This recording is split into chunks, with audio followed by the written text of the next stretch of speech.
Well, we- we'll probably know by this time, by the time this video goes out, we will know who has won the leadership contest. I still think it's going to be Kimmy Badnock.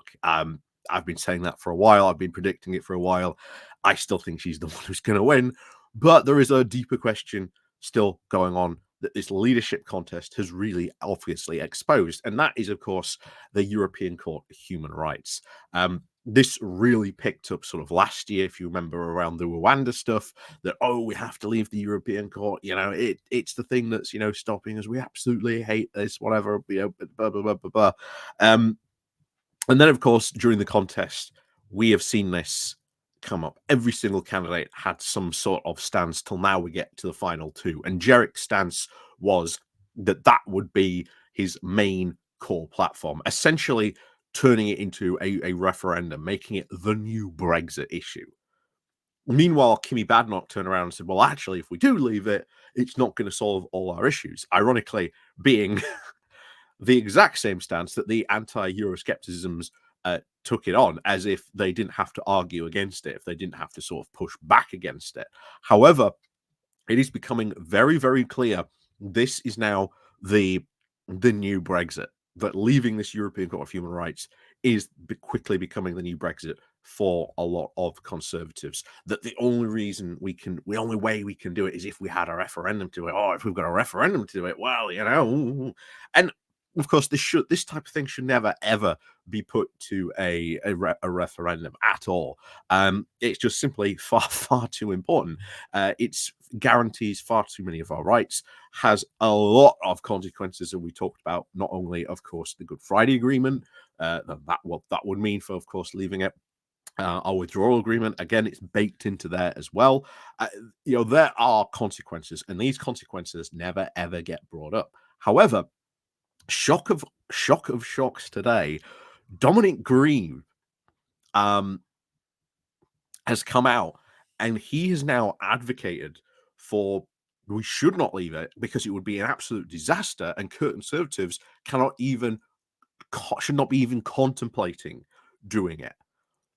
Which I want to remind you, we never really saw the pro-European side of the Conservative Party come out prior to sort of the referendum and say, actually, no, this is a really dumb idea from a Conservative standpoint. This is why we shouldn't do it.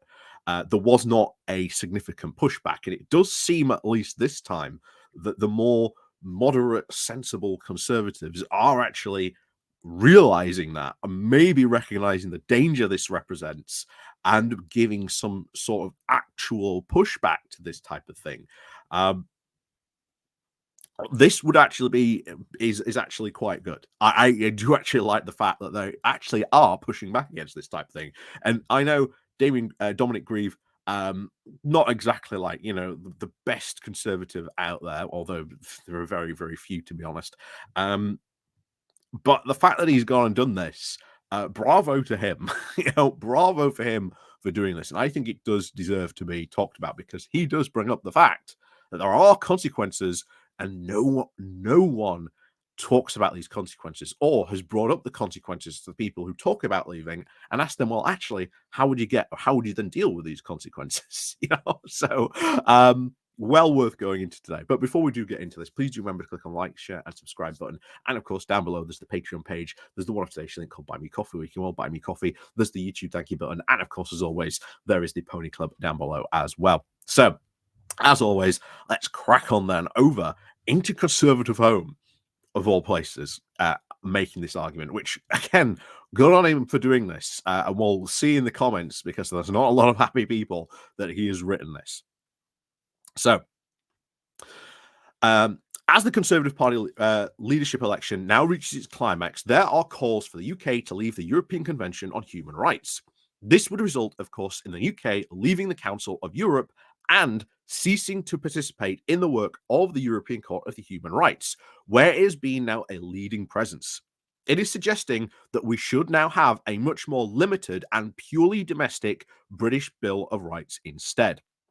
And remember, part of the big reason why you have a European level, why you have these courts, this council, is so that if any country decides to, start changing something or have a far, far more, shall we say, limited version, then there is a higher court people can appeal to, that they can go to. And bear in mind, over the past couple of years, even very recently, we have actually seen, conservatives who moan about this court nonstop actually go to this court, actually use this court. But if we leave, they can't do that anymore. They would have to be then relying on this, again, purely domestic bill. And this British Bill of Rights, instead, that people like Rhetoric have been proposing, would be a disaster. It would be a massive limitation of rights that have already been guaranteed and protected. So back to this. So in the 1940s, the Conservative politician David Maxwell Fry promoted our adherence to the European Court of Human Rights back in the 1960s. Conservative MP Terence Higgins advocated for the right of individual petition to the ECHR to protect against potential Labour government restrictions on freedoms and help to achieve this change. But before the Human Rights Act, there were, of course, discussions on having a separate homegrown Bill of Rights. No one suggested then that we should abandon the ERHC altogether. Then, under David Cameron, the Conservative stance on the European Court started to shift. Cameron sought to then repeal the Human Rights Act and replace it with a British Bill of Rights. That might, of course, limit some of the ways under the ERHC we were then interpreted in our courts. And that's when it really started to change. This whole thing that, we sort of have to undo these Blairite years. But the thing is, the Human Rights Act guaranteed a ton of rights alone. And it was a foolish thing. It was a foolish thing for the Conservatives to really go after and contemplate, because it had been very, very popular. It still is very, very popular right now. And Conservatives can't understand that if they really did go after it, ultimately, it's not only why Cameron dropped it, but even when May herself then dropped it as well. It's too popular. It's too popular for them really to go after. And if you are, let's say, a Labour government, all you have to do is come back and just go, okay, we're going to bring it back in. Congratulations, you win the next election. It would be that easy, and the Conservatives know it. You want a perfect example of what's going to happen next week? Look at how Republicans gone after abortion for years, being like their number one issue. Now they've actually finally done it. They've overturned Roe v. Wade. Look at how the fact thousands of women have voted early in this election by record-breaking numbers. And not only that, how women probably at this particular election alone in America are going to tip it in their scale. Why? Because they got rid of something everyone really liked, but to the Republicans, Roe v. Wade just had to go. And this is exactly the same thing for our Conservative Party. They hate the Human Rights Act without really realizing how popular it is in the UK and what it would actually mean if they got rid of it. Because many people are like, well, if Roe v. Wade goes, it's not the biggest issue, right? Oh, no. There have been countless stories of what's been going on. And trust me, if we got rid of that, the Human Rights Act, we would see exactly the same, which then would start people saying, oh, actually, we should have never have got rid of it. Why were we doing this? And they will be punished harshly at the next election for it. And they knew it. So back to this. So Theresa May, of course, then left the issue alone. But it then resurfaced under Boris Johnson. But before Dominic's Bills of Rights then was dropped. The fact that, of course, no change took place did reflect the very muddled thinking that you could have a domestic Bill of Rights that were very different from the European Court of Human Rights. As I explained when I was the Attorney General, such an arrangement will not work. Recently, the ERHC has been blamed for the government's failure to implement the Rwanda scheme and is now a major source for all the calls that we should leave it altogether. However, in the 2023 Supreme Court ruling, it did show that the UK's obligation under the Refugee Convention and domestic laws were the key factors. Exactly. That was the bigger thing. It was the Refugee Convention that we have signed under those obligations, that international law treaty that was stopping the Rwanda plan.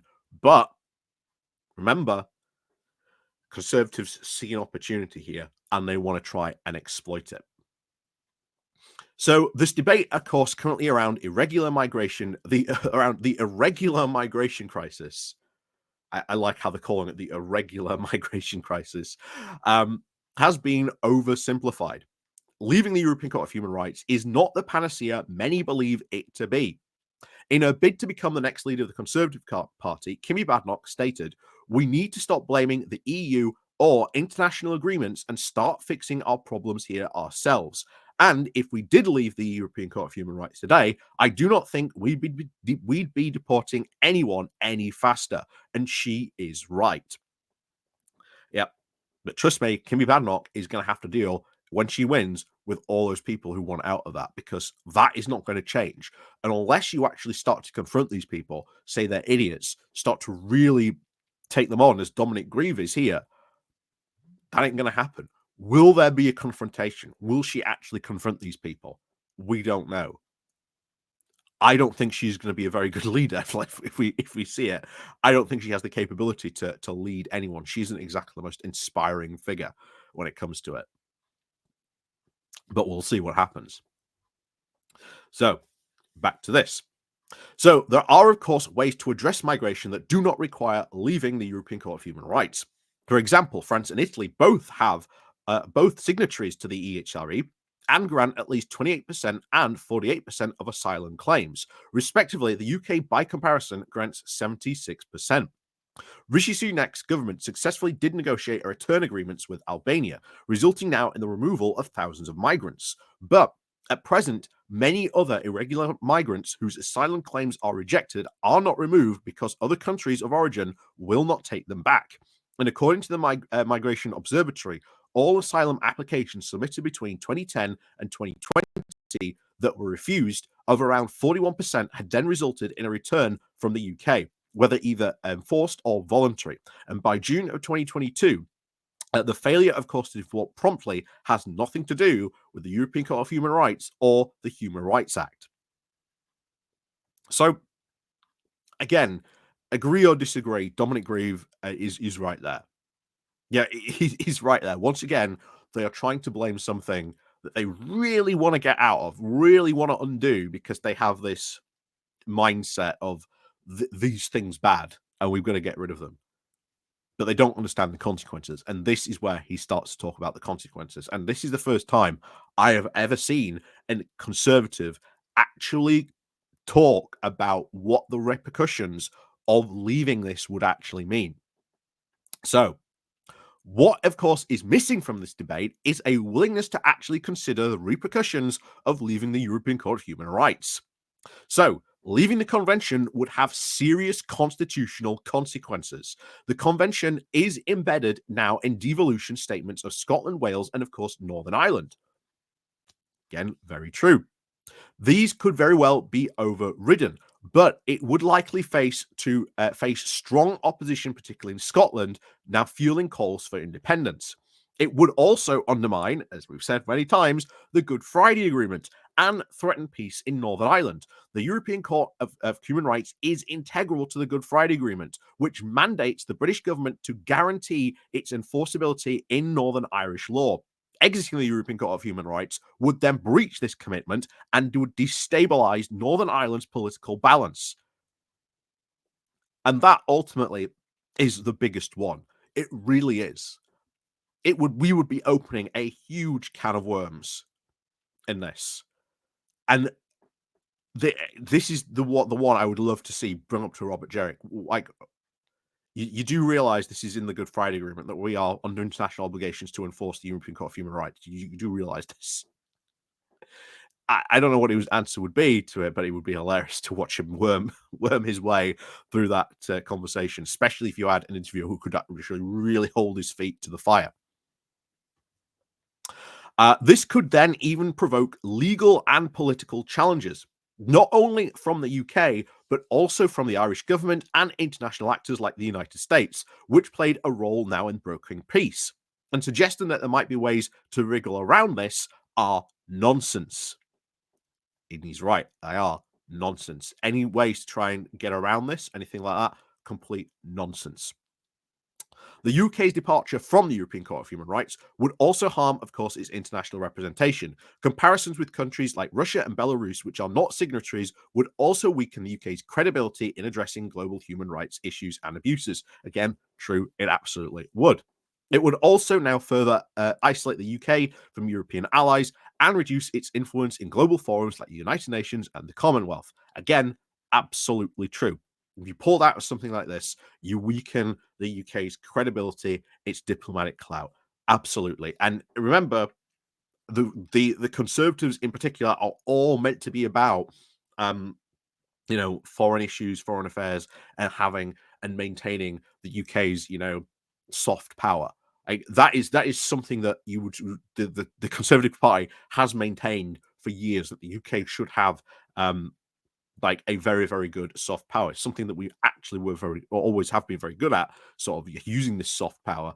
But if you start to leave these types of things, that soft power starts to drain away. Dominic Grieve recognizes this, probably as do rest of the One Nation Conservatives do, and they realize what a drain of that would be already, when many of them do realize that Brexit has done a lot of damage, especially with our European relations, which Keir Starmer has done a lot of work just in the past couple of weeks to really start to build back up again. So, to address issues, of course, migration, organized crime, and to secure borders, cooperation with European partners is essential. This includes policing, judicial cooperation, and information sharing. All of these are covered in 3 parts of the Trade and Cooperation Agreement, which regulates now our post-Brexit relationship with the EU. And Part 3 is based on respect for the European Court of Human Rights, and its termination would have serious consequences for both the UK and the EU. The extradition process would be even more complicated, potentially allowing criminals to escape justice. The UK would then lose access to all its key databases like Purim, and which includes DNA, fingerprints, and vehicle data, as well as passenger name records and, of course, criminal records. So instantly, we would potentially become a haven for maybe European criminals fleeing justice from Europe, or European criminals would basically go, well, I'm going to go over to the UK and commit a crime because, well, they don't have access to EU databases anymore. And then, you could go on a crime wave in the UK and then, get out of Dodge.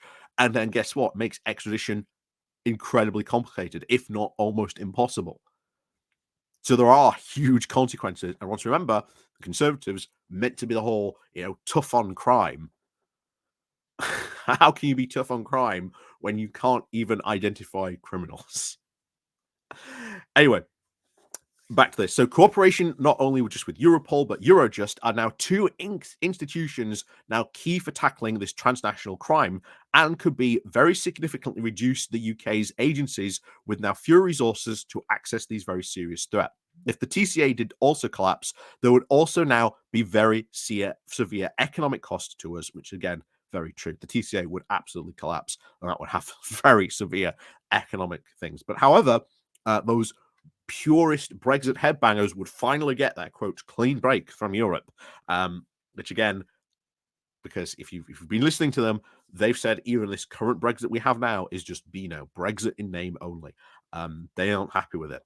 A big part of why they're pushing for this is because it then achieves Beano, then achieves true Brexit. And again, sunshine and rainbows, here we come. Of course, it wouldn't be. You would very quickly really see the proper economic consequences and what that would be. And as Dominic Grieve has rightly put out, as we've been talking about, it would give you huge negative consequences for all of this. And now we're going to finish this off, then we're going to go into the comments. And honestly, these comments should be shocking you, because this really shows you where the Conservative Party membership is. That Dominic Grieve has laid out what the consequences are for leaving this, which are all legitimate, all just, all should be talked about, all should be part of any conversation, which, bear in mind, once you bring these up, should absolutely kill any conversation dead and leave it, be thrown completely out of the window, as the party should never countenance even doing such a thing. You'll see in a moment.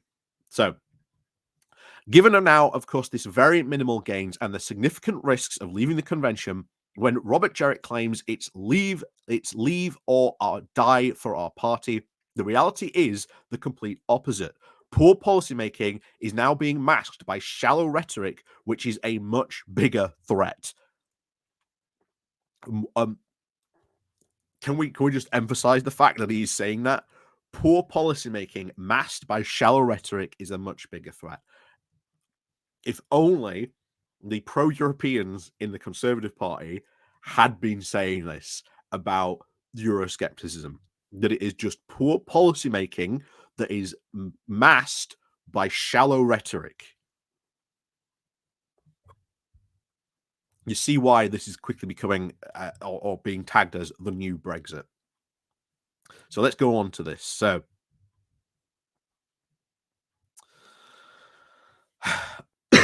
so let's have a look what they've said about this. So an adult now enters the discussion and all the teenagers shout abuse. I do disagree with Grieve about a lot of things, but what he writes about the European Court of Human Rights is sound common sense. Leaving it would do nothing to address immigration. As he correctly points out, France only accepts 28% of asylum claims while complying fully with the court, while Britain accepts 76%. The European Court is obviously not the problem. It's not even part of the problem. People like Jarek exploit this general ignorance and xenophobia to now curry popular support based on falsehoods and misunderstanding. Again, sensible comments. Again, on that. People, of course, object to making Britain the subject to the opinion of a court in another country. But what it misses entirely is the point. Lacking now a written constitution guaranteeing certain rights. Again, we do have an unwritten constitution. Everything that we need in the constitution is written in other different laws, but maybe that's a conversation for another time. We are, of course, entirely at the mercy, particularly in this country. The current party in Westminster, it can abolish the prohibition of, quote, double jeopardy, quote, already has, and it could curtail the freedoms to remain silent whilst arrested. It already has. Again, no, it hasn't. It can eliminate the rule of law, but again, why would it? why would this Labour government just eliminate the rule of law? What does this person think? By enacting that the politicians can punish you without even a criminal charge or in by trial, and it already has. Again, it hasn't. He actually does offer some protection, not much, but it is even a little is worthwhile. Certainly against the politicians. Good up to here. Good up to here. Again,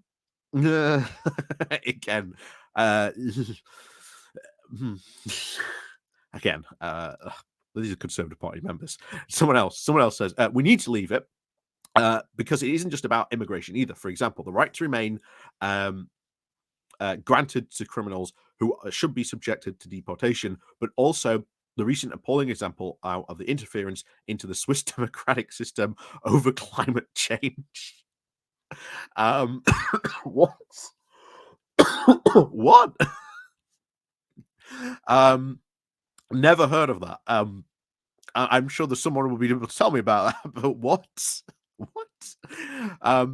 Anyway, to enable this to happen, the Supreme Court legislation that has to be at least cancelled here, among others, as was introduced in the Blair-Brown era. So again, just someone getting rid of it because, again, criminals are granted the right to remain.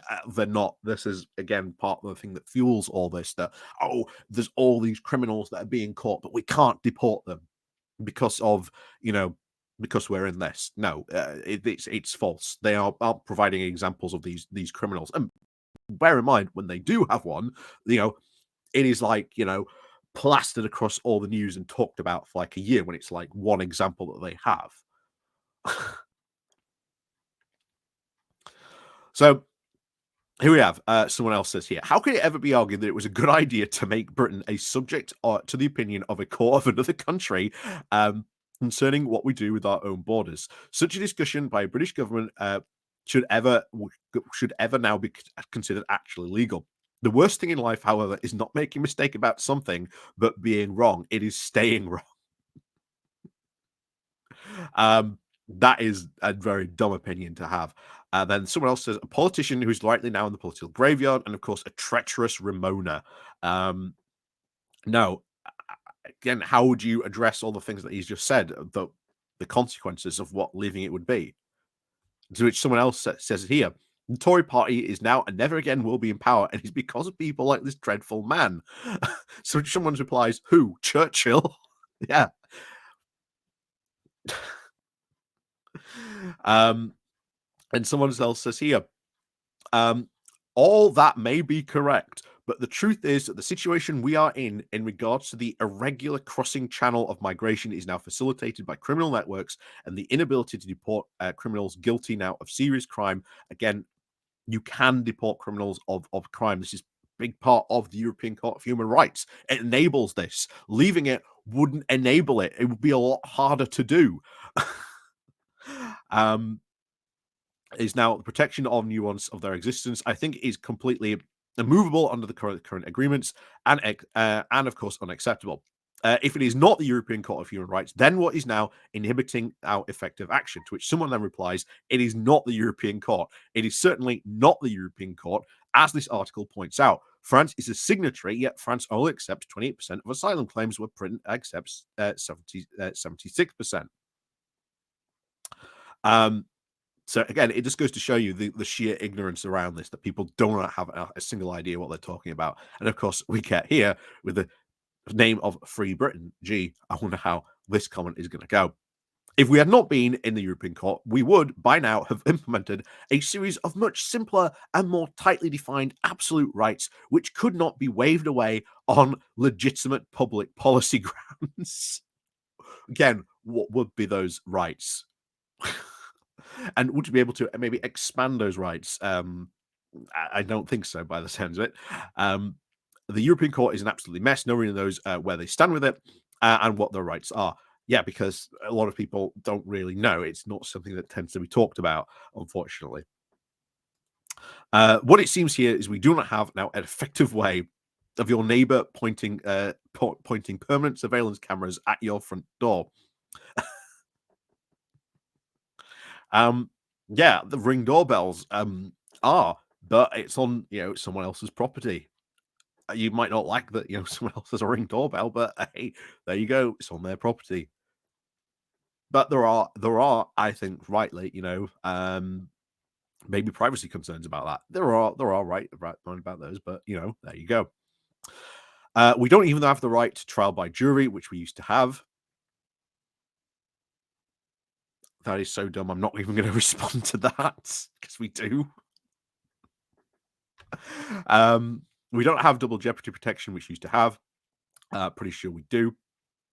We don't even have the full right, of course, to remain silent. Courts may infer guilt from this, and even some speech may be compelled from us as such, giving encryption codes, etc. God, all this stuff comes from these free speech idiots, absolute idiots, and the thing is, if you actually ever tried to actually seriously do about this, like, what do you do about police that may go into an interrogation room and may try to compel a suspect to say anything, even though you have the right to remain silent, right? While a lawyer's not in the room. Now that has happened. That has legitimately happened in some cases. There are times where this has been shown to be the case. Have we ever gone forward over the past 14 years when there's been a conservative government that is meant to be all about protecting these rights? No, they haven't done anything about it because they haven't given because they don't care about a lot of these rights. And that should tell you what would happen if we weren't in something like this. Would they ever be really interested in expanding or even saying what these rights actually are?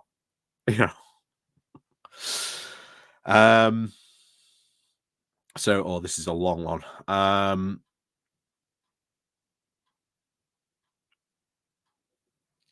Yeah, and I'm not just going to even bother because honestly, I don't think this is someone who thinks they know law but doesn't really understand law. Someone else said, having Dominic Grieve agree with you pretty much rules you out of contention, doesn't it, Kemi?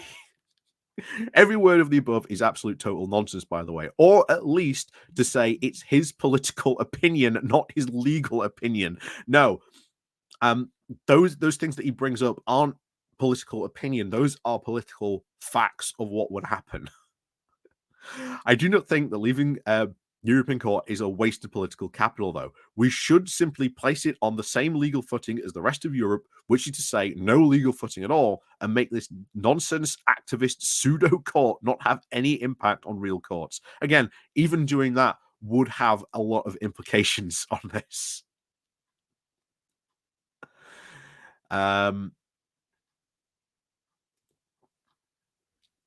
yeah, honestly, you can tell a lot of people have no clue really when it comes to discussing law. And bear in mind, I'm not an expert when it comes to law. I don't have a law degree, but I can tell even some of these people are pseudo lawyers who think they know what they're talking about because, of course, the right wing tells them this is the state of the law in the UK. This is, it's not at all. But there you go. So yeah, good on Dominic Grieve for actually telling Conservatives, actually, if you want to leave this, there are severe consequences for doing so. Because no one talks about those. But good on him for doing so. Again, disagree with him for a lot of other areas, but this is the type of pushback I wish we'd seen against Euroscepticism many, many years ago. So hopefully this continues and this continues to be enforced and talked about. Say, okay, if you want this, these are the consequences. Because Dominic Grieve, I think his best line in it is saying, "Oh, people think these can be wormed around." Well, absolutely, they absolutely cannot be wormed around, or wiggle around, or these suggestions that may be ways to quote wiggle around this are absolute nonsense. Again, absolutely true. Should be called out on that. And again, the last line is poor policymaking masked by shallow rhetoric is a much bigger threat. And that is true. That is what we saw with Brexit. It was poor policymaking masked by rhetoric. It's the same exactly what we're seeing with the European Court as well. And it should be called out as such. Should be absolutely called out as such. So, as always, thank you very much, of course, for watching. And, of course, we'll see you all next time.